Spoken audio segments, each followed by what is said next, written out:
Sən bil ki, dünya fanidir, keçici bir kölgə kimidir və səni ziyarət edən bir xəyal kimidir.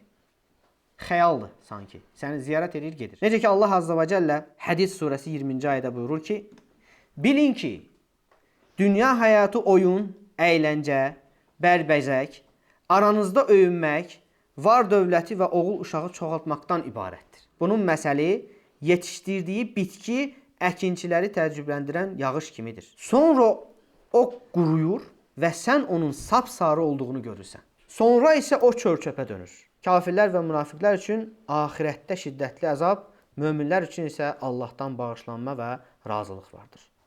Dünya həyatı aldadıcı ləzzətdən başqa bir şey deyildir.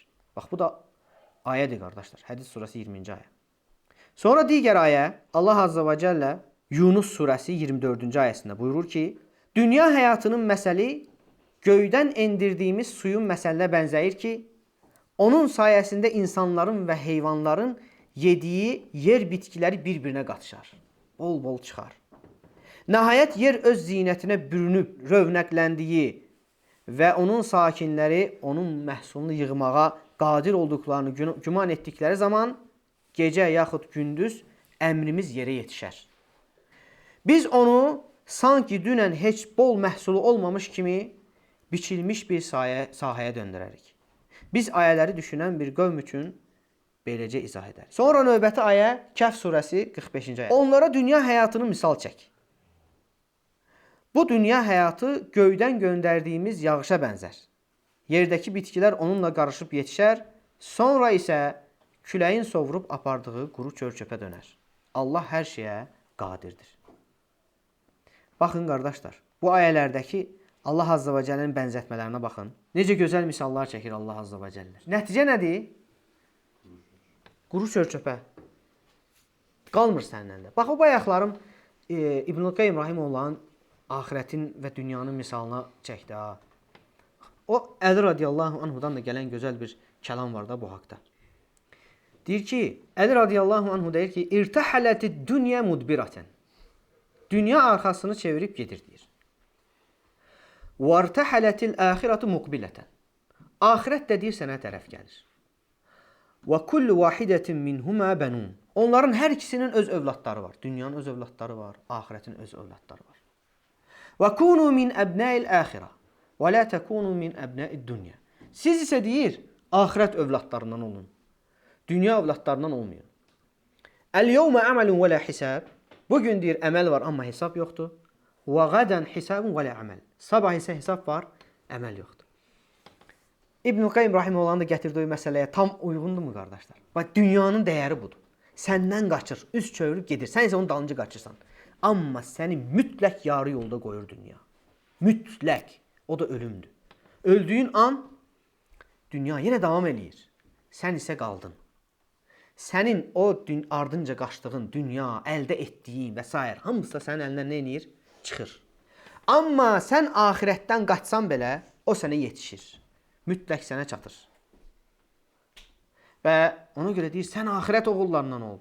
Onsuz da dünya qaçıb gedəcək. Axirət isə səni haqlayacaq. Bugün əməl var, hesab yoxdur. Sabah isə hesab var, əməl yoxdur. Yəni, bugün əməlvi et ki, nə əkərsən, onu da biçərsən. Bu dünya axirətin tarlasıdır, qardaşlar. Salih sələflərimiz belə adlandırıb. Dünyaya axirətin tarlası deyiblər. Nə əkərsən, onu da biçərsən. Bugün əməl var, hesab yoxdur. Hesab sabahdır. Sabah isə hesab var, əməl yoxdur, peşmançılıq var. Ona görə bugün sən nə etməlisən? Salih əməlləri çoxaltmalısan ki, yarın onsuz da sən axirətlə qarşılaşacaqsan. Sən onu unutmaqla, özünü aldatmaqla deyil, üz çevirib qaçmaqla deyil. Dünya səni yarı yolda qoyur, axirət isə sənə yetişir. Şeyx elə bir ki, 3 məsələ olaraq bildirdi. Birincisi nə idi? Dünya fanidir. Dünya keçicidir. İkincisi odur ki, ondan daha dəyərli olanı var. Dünya nə qədər sənə şirin görsənsə də, nə qədər sənə gözəl görsənsə də, bil ki, fanidir. Fanidir. Qalmayacaq əlində. 2. Qafil olma. Ondan da dəyərli olan var. O da nədir? Axirət. Ondan dəyərlisi var. Ondan da gözəli var. Dünya fanidir, o isə qalacaq. Düzdür? Bax, Peyğəmbər sallallahu aleyhi və səlləm bu haqda nə buyurur? Bu da Müslimin rivayet etdiyi hədisdir. Deyir ki, Vallahi məd-dünya fil-əxirəti illə mislu mə yəc'alu əhədukum isba'ahu hədihi fil-yəm fəl-yandur bimə tərci. Vallahi deyir, Allaha and olsun ki, yenə Sadiqul Məsduq Muhammed sallallahu aleyhi ve sellem deyir, vallahi deyir, Allaha and olsun ki, bu dünyanın ahirətdə olan misalı birinizin deyir barmağını gölə və ya dənizə soxub çıxartması kimidir. Baxsın görüm deyir barmağında nə qalıb, nəylə barmaq dənizə çıxanda, batıranda nəylə qayıdır. Bir damcı su qalar orada. Bax, o dünyanın misalıdır, o bir damcı. Ahirətin misalı isə həmən o dənizin misalıdır. Yəni, əgər sən bilmək istəsən ki, dünya ilə ahirətin fərqi nədir və ya buradakı bu naz neymətlərlə ahirətdəki neymətlərin fərqi nədir ki, mən görüm, hansını seçim? Bax, misalı budur deyir. Dənizə saldım, bir barmağında bir damcı su çıxdı. Bax, o dünyanın misalıdır. O dəniz isə ahirətin misalıdır. Və o damcı da olsa, bax, məsələ odur ki, o damcı da olsa, o fanidir. Sən demə ki, mən bir damcıya qaniyəm. Sən belə demə, deyə bilməzsən. O, bəli, bax, o damcı da barmağında qalmır. Biraz qalır, ya buxarlanır, quruyur, ya da yerə düşür artığı. Qalmır sənin o barmağında o bir damcı da qalmır. Ahirət isə bax o dəniz kimi bax yerindədir.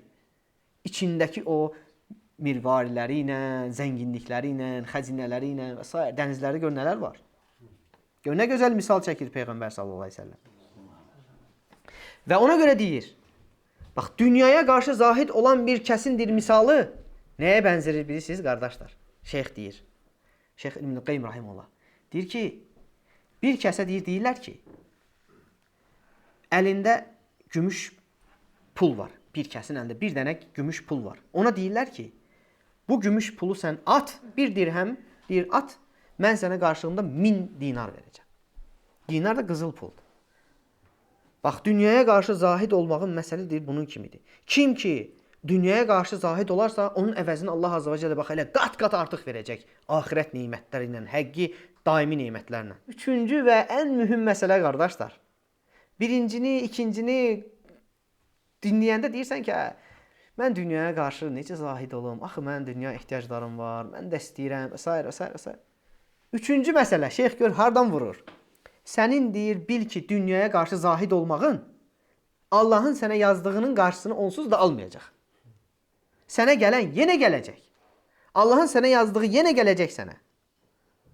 Sən onu ən böyük dərdin eləmə. Ən böyük dərdin eləsən də onsuz da Allahın sənə yazdığından artığı sənə gəlməyəcək. Sən onu olduğu yerə, dəyərini, yəni layiqli yerinə qoy dünyanı. Ən birinci yerə qoyma. O onsuz da sənə özü gələcək. Şübhəsiz ki, səbəblərdən də tutmalısan, çalışması o başqa məsələdir. Yəni onu ən böyük qayən eləməməlisən, ən böyük dərdin eləməməlisən. Bax, fikir ver, görün nə gözəl deyir. Həmən o zahidlik deyir, sənə gələcək olan neymətin qarşısını alan deyil onsuz da. Düşünmə ki, mən birdən dünyaya qarşı zahid olaram, mənə gələcək olan neymətlər artıq gəlməz. Elə deyil. Sənə gələn yenə gələcək. Sən nə etməlidir? Ona görə bunu deyir, sinəsini buz kimi saxlamalıdır bu məsələdə.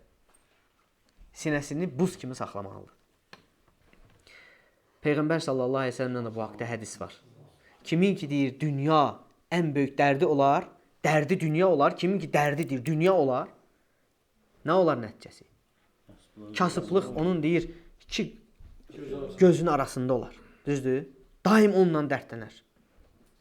Və o işi çətinliyə düşər. Və ona dünyadan da gələn ancaq ona yazılan gələr. Amma kimin ki dərdidir, ahirət olar, dünya ona gələr. O dünyanı istəməsə də dünya ona gələr. Və qəlbi rahat olar. Allah onun çətin işlərini asanlaşdırar. Necə ki təqva haqqında ayələr var. Bax, bu bir-birinə bağlıdır. وَمَنْ يَتَّقِ اللّٰهَ يَجْعَلْ لَهُ مَخْرَجًا. Kim Allaha qarşı təqva olarsa, Allah ona çıxış yolu göstərər. وَمَنْ يَتَّقِ اللّٰهَ يَجْعَلْ لَهُ مِنْ أَمْرِهِ يُسْرًا. Kim Allaha qarşı təqva olarsa, Allah onun işini asanlaşdırar. Hər bir çətinlikdən çıxış yolu göstərər. Allah azə və cəllə bizləri də onlardan etsin. Deməli, baxın qardaşlar, məsələ budur. Məsələ vallahi budur. Əvvəli də budur, ortası da budur, axırı da budur. Dünyanın necə ki, əvvəli də dərddir, ortası da dərddir, axırı da dərddir. Ona görə bu dərdi sən özünə dərd etmə. Onsuz da bu dərddir.